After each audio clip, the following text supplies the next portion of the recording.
আজ ২১শে জুলাই ১৯৯৩ সালের ২১শে জুলাই পশ্চিমবঙ্গের বুকে তৎকালীন বামফ্রন্ট সরকারের পুলিশের গুলিতে ১৩ জনের তরতাজা যুবক মৃত্যুবরণ করেছিল।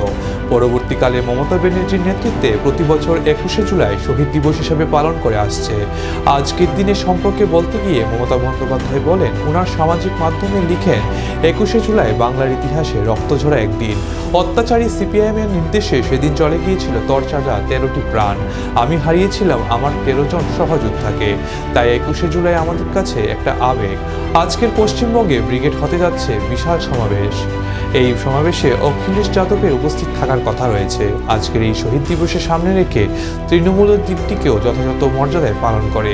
চিত্তরঞ্জন স্থিত তৃণমূল ভবনের এক সংক্ষিপ্ত অনুষ্ঠানে শহীদের স্মৃতির প্রতি পুষ্পার্ঘ্য নিবেদন করে শ্রদ্ধা নিবেদন করেন রাজ্য তৃণমূল নেতৃত্ব।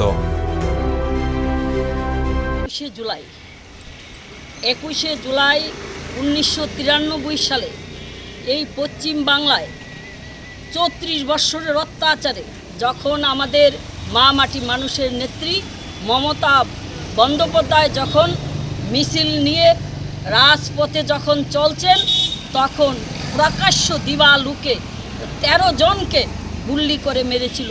সেই দিন থেকে ১৯৯৬ থেকে আজ অবধি সে আমাদের মা মাটি মানুষের নেত্রী, সারা ভারতবর্ষের বিশ্বের নেত্রী তিনি আজ পালন করে চলছেন। কিন্তু আজ ভারতবর্ষের মধ্যে অনেক রাজ্যেই সে পশ্চিমবাংলায় যেমন হচ্ছে বিশালভাবে কোটি কোটি মানুষের জমায়েত সেই জমায়েত যদি কেউ না দেখে তাহলে বোঝা যাবে না এটা কি সমুদ্র, মা মাটি মানুষের নেত্রী সমুদ্রের জোয়ার যেন একটা।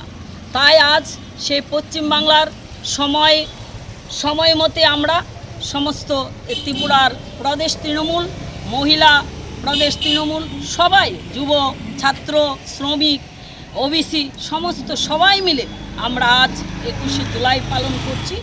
আমরা শহীদের রক্ত হবে না ব্যর্থ, যে এই যে দিদির যে স্লোগান, যে শহীদের রক্ত হবে না ব্যর্থ, আমরা আজ না হয় কাল এই ত্রিপুরার মাটি বলছে, ত্রিপুরার মানুষ বলছে যে বিজেপির যে সন্ত্রাস, বিজেপির যে অত্যাচার, সেই অত্যাচার থেকে তৃণমূল ত্রিপুরাকে একদিন মুক্তি দেবে, মুক্তির পথ দেখাবে তৃণমূল।